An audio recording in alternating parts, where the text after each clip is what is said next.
Buenos días, ¿cómo están? En esta ocasión, la intención es que compartamos algunas ideas sobre el derecho real de condominio.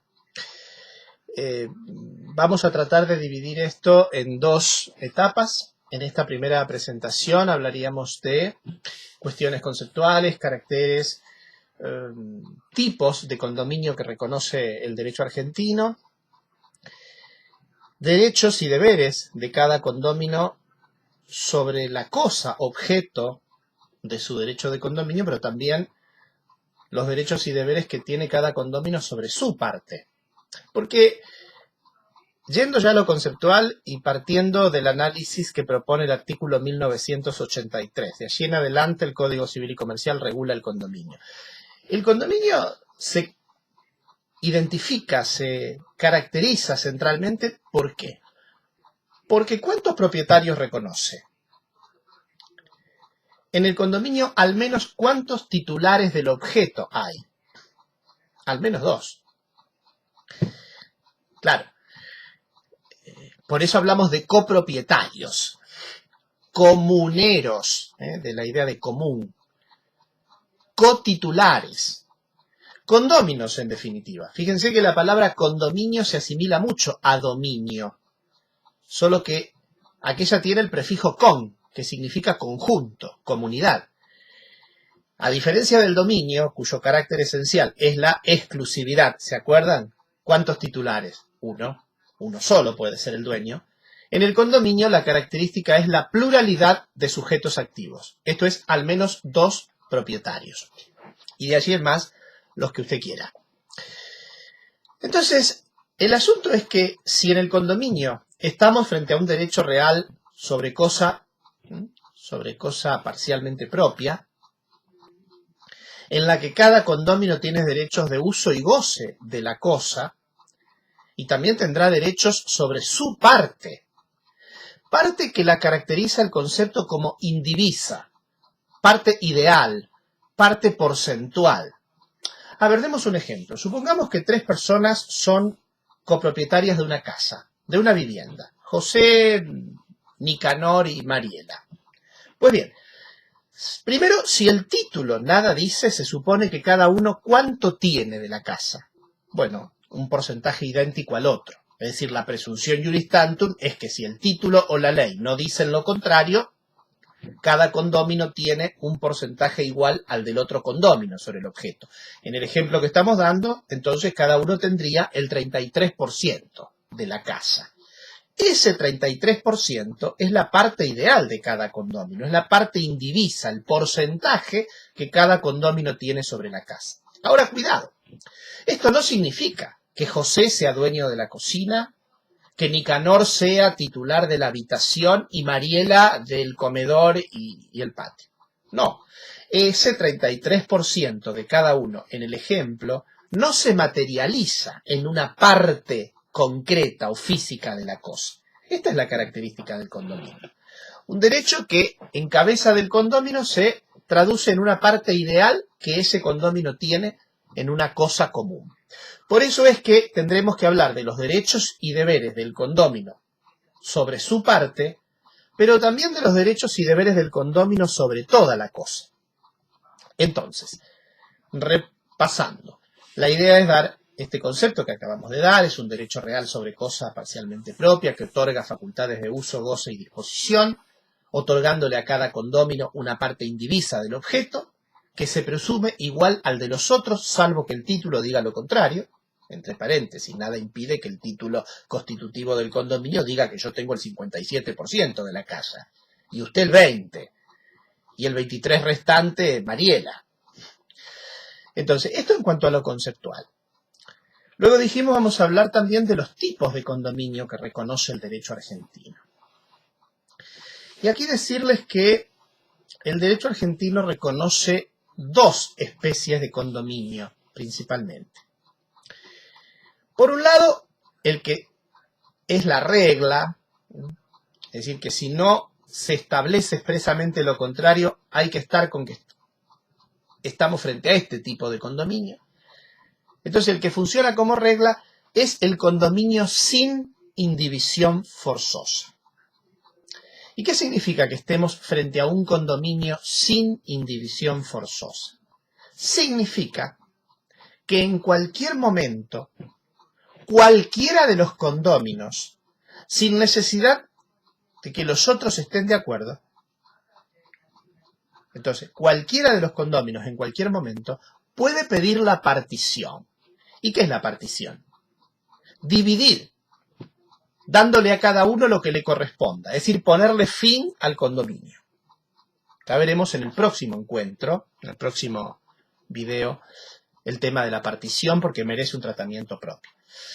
Pero digamos entonces, por un lado estamos que el derecho argentino reconoce, y además lo establece como regla, es lo que hay que presumir, si el título no dice otra cosa, el condominio sin indivisión forzosa. Siempre suelo decir en mis charlas que hay que tener cuidado aquí, porque aquí se unen una preposición negativa, sin, con un prefijo negativo, in. Sin indivisión forzosa, ¿qué significa? ¿Que se puede dividir o no? Que sí, porque es sin indivisión. Por lo tanto, la regla es que el condominio se puede partir, se puede dividir. ¿Cuándo? En el momento en que cada uno, cualquiera, de los condóminos así lo pida. Esta es la regla y así lo establece, siempre tenemos que estar con el código en mano, lo establece el artículo 1997. Y les sugiero ir leyendo. Por otro lado, existe el llamado condominio con indivisión forzosa. ¿Y qué significa esto? Bueno, si estamos frente a un condominio con indivisión forzosa, significa que a ese condominio no se lo puede partir, no se lo puede dividir. Esto puede ser o porque los condóminos se hayan puesto de acuerdo, es decir, que ellos hayan dispuesto la indivisión, y en general a este origen convencional de la indivisión nos lleva a la idea de que estamos frente a un condominio con indivisión forzosa temporario, el que regula el Código Civil a partir del artículo 1999 en adelante. Esto significa que los condóminos podrían ponerse de acuerdo para no partir. Pongámosle la siguiente situación. Yo suelo dar siempre un ejemplo de esto. Vamos a suponer que tres amigos que trabajaban en una fábrica que cerró son indemnizados. Y entonces Gabriel, Diego y Daniel deciden invertir ese dinero y dicen, vamos a comprar un lote, un pequeño lote, un par de hectáreas que nos alcanza para hacer allí una producción, no sé, supongamos de arándanos. Muy bien. Entonces son condóminos, lo compran los tres al lote. Pero dicen, pero cuidado, dice Gabriel, yo quiero asegurarme de que acá estoy invirtiendo todo lo que tengo, lo que se me ha dado por mi indemnización de despido laboral. No va a ser cosa que a alguno de ustedes mañana no le guste el tema y se quiera ir, o que a vos tu pareja te diga, mira, mejor abrite. ¿Cómo podemos asegurar esto? Bueno, pueden entonces acordar que a ese condominio que han constituido cuando han comprado entre los tres el lote, lo someten a indivisión forzosa, es decir, crean un condominio con indivisión forzosa, de manera voluntaria, por convenio. ¿Y por qué decimos que ese condominio con indivisión forzosa es temporario? Porque la propia ley, en este capítulo que les acabo de indicar, en este supuesto específico, el artículo 2000, dice que ese convenio de indivisión no puede ser más extenso que el plazo de 10 años. Es decir, esa cláusula de indivisión que convierte a ese condominio en un condominio con indivisión forzosa, no se le puede otorgar más validez que la de 10 años. Por eso decimos que es un condominio con indivisión forzosa temporario. Es decir, porque vencidos los 10 años, ese condominio, si sigue vigente, se convertirá en un condominio sin indivisión forzosa. ¿Pueden los condóminos pactar que sea un plazo menor? Por ejemplo, Gabriel, Martín y Diego dicen, vamos a probar 3 años. Pueden. Pero como podían hasta 10, si pasados los 3 años les gusta lo que están haciendo, ¿pueden volver a pactar la indivisión? Sí. ¿Por cuánto? Y hasta 7 más pueden, porque el máximo siempre es 10. Y si de entrada fueron precavidos y dijeron, vamos a pactar la indivisión por 15 años, ¿es válido? No. Es válida la indivisión que han dispuesto, pero ¿por cuánto va a valer? Por 10 años, porque ese es el máximo legal que establece nuestro Código Civil y Comercial. Aquí estamos frente a un condominio entonces que es excepcional porque es con indivisión forzosa, nos saca de la regla de que en cualquier momento cualquier condomino podía pedir la partición, ¿se acuerda? Cuando estábamos frente al condominio sin indivisión forzosa. Es decir, que en el ejemplo, vamos a suponer Martín, Martín no estaba acá, era Diego, ¿no? Diego, Gabriel y Daniel. Vamos a suponer que Diego dijera, me quiero ir, quiero que partamos el lote, vendámoslo y denme mi parte. No se podría, porque está sometido a un condominio con indivisión forzosa. El otro condominio con indivisión forzosa, porque este es temporario, el que nace por acuerdo de partes, el otro condominio con indivisión forzosa es aquel que dispone la ley. Es decir, es la ley la que dice acá hay la necesidad de mantener unidos estos objetos en condominio y no importa la voluntad de los condóminos, esto no se puede partir. Se darán cuenta ustedes que son casos excepcionales y en ellos estaremos frente a un condominio con indivisión forzosa perdurable o permanente, lo llama la ley.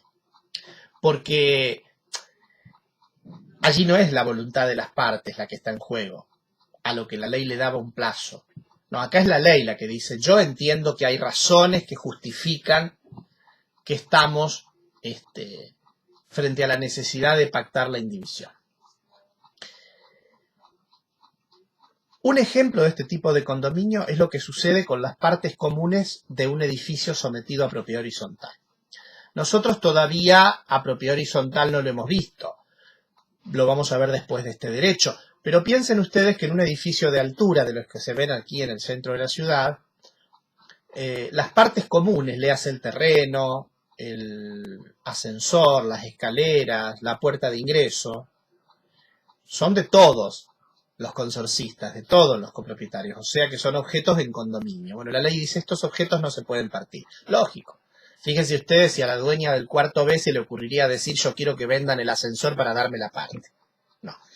Entonces, ahí estamos, condominio sin indivisión forzosa, a partir del artículo 1999 se lo regula, perdón, en el 1997 se lo establece, y luego condominio con indivisión forzosa, transitorio o temporario, a partir del artículo 1999, y el condominio con indivisión forzosa permanente o perdurable, como lo llama el Código, a partir del artículo 2004. Otro ejemplo de condominio forzoso por disposición de la ley es el caso de las medianerías, los muros medianeros, los que dividen propiedades, ¿no? Dos vecinos, un muro medianero.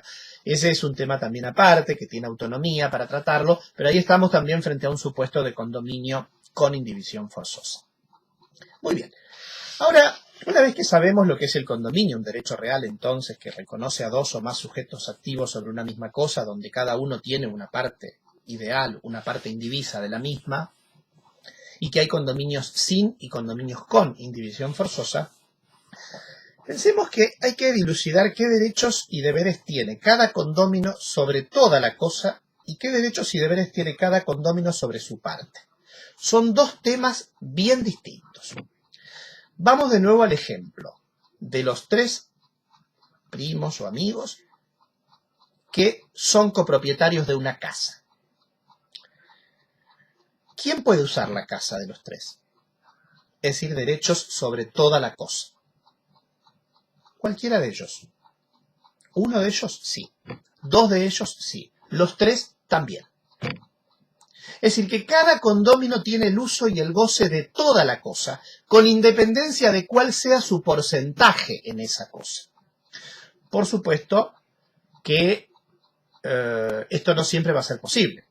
Piensen ustedes que somos tres y cada uno con nuestras familias y estamos hablando de una casa que tiene una cocinita, un comedor y un dormitorio. Probablemente sea muy difícil que podamos las tres familias usar la cosa viviendo en ella.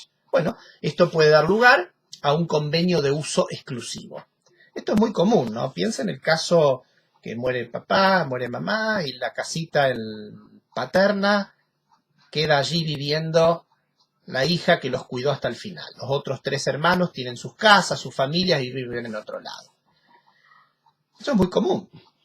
Ahora, para hacer las cosas bien, es decir, para que el uso exclusivo de uno sea perfecto, esté formalizado, incluso evitemos conflictos el día de mañana con que el que se quedó usando la cosa pueda pretender usucapiar y decir, no, si yo estoy hace 25 años que estoy con la casita que era de los viejos, ahora es mía sola. Bueno, estas cositas o conflictos o problemas se pueden evitar haciendo lo que se llama un convenio de uso y goce exclusivo. Todo esto ustedes lo pueden ver a partir del artículo 1985 en adelante.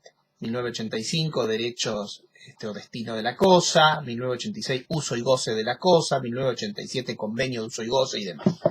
La regla, cada condomino tiene el uso de toda la cosa, pero la verdad que muchas veces esto no es posible materialmente o no es posible físicamente. Entonces, se puede hacer un convenio de uso y goce exclusivo. En ese convenio, por ejemplo, el resto de los condóminos acuerdan, prestan consentimiento para que en el ejemplo nuestro, la hija que se había quedado cuidando a los padres, sea la que use exclusivamente la casa viviendo en ella. Este uso exclusivo de ese condomino es gratuito. En principio sí, porque él usa en su carácter de condomino, es decir, de codueño, de copropietario. ¿Podría ser oneroso? Sí, si los otros le exigen que les pague un equivalente, en el ejemplo que estamos dando, por ejemplo, a una locación. Entonces, los otros 3 condóminos le decimos a la hermana que se quedó ahí en la casa, mirá, vos estás quedándote en una casa que a lo mejor en el mercado tendría un alquiler de 20.000 pesos. Así que cada uno podría recibir 5.000.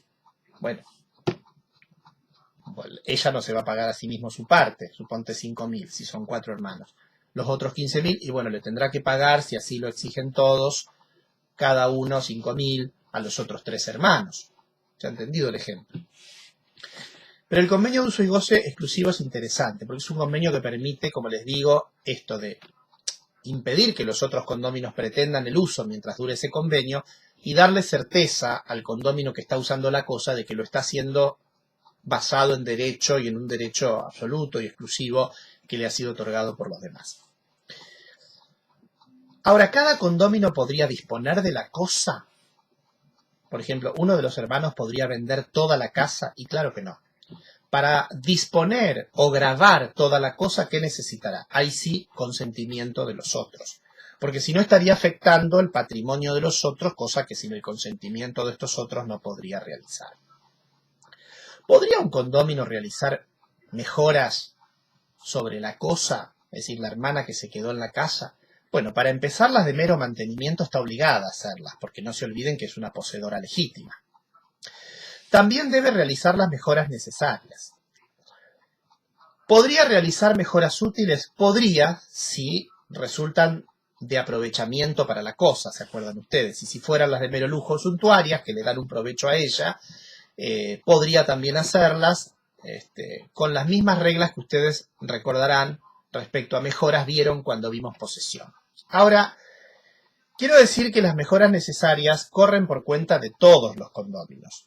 Entonces, si uno las realizó, lo pueden ver a eso en este capítulo normativo que les indicaba recién, si uno realizó las mejoras en toda la cosa, porque es el que está ahí cerca, porque el otro hermano vive en Buenos Aires, porque el otro no se ocupa, él puso los gastos para hacer la reparación de los techos y de las cañerías, bueno, tiene ahora un crédito contra los otros condóminos.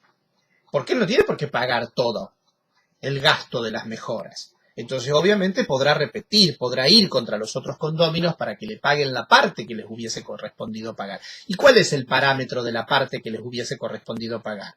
El equivalente al porcentaje que cada uno tenga en la cosa. Si yo tengo el 20%, los gastos a mí me van a corresponder en el 20%. Si tengo el 60%, será por el 60%. En cambio, si hablamos de los derechos y obligaciones sobre la parte de cada uno, es decir, sobre la parte indivisa que a cada uno le corresponde, ahí el asunto cambia. La parte indivisa como tal, al no materializarse, mi 25%, por ejemplo, ¿qué puedo hacer con él? ¿Lo puedo enajenar? Sí. ¿Necesito para esto el consentimiento de los demás condóminos? No. Es decir, que yo mi 25% lo puedo disponer. El hombre común diría vender, pero en realidad uno habla de enajenar porque es una parte, es un derecho lo que uno enajena, es una parte sobre una cosa, una parte ideal. Entonces, yo lo puedo enajenar porque es mío solo, ese sí es mío exclusivamente, esa parte es mía. ¿Y el adquirente qué pasa a ser? pues se incorpora como condómino junto a los otros. Si en el ejemplo que estábamos dando yo soy condómino de una casa, ¿yo podría dar en hipoteca mi parte indivisa? Claro, es un gravamen, una garantía. ¿Necesito el consentimiento de los otros condóminos? No. ¿El acreedor puede ejecutar mi parte incluso si yo dejé de pagar la deuda? Sí. ¿Y el que compra en remate mi 25%, en qué se convierte? Se convierte en condómino de los otros. ¿Se dan cuenta cómo opera esto de los derechos y obligaciones o derechos y deberes de cada condómino? Por un lado, sobre toda la cosa, y por otro, sobre la parte indivisa o ideal o porcentual que a cada uno le corresponde. Finalmente, me voy a permitir unos minutos más. Hay un tema en materia de condominio que es denominado en el Código Civil y Comercial, a partir también del artículo 1993, administración. Administración del condominio. Cuando no nos pongamos de acuerdo qué hacer con la cosa, supongamos que somos 7 condóminos de un campo, no nos ponemos de acuerdo si arrendarlo, si darlo en usufructo, si explotarlo nosotros, ¿qué se hace?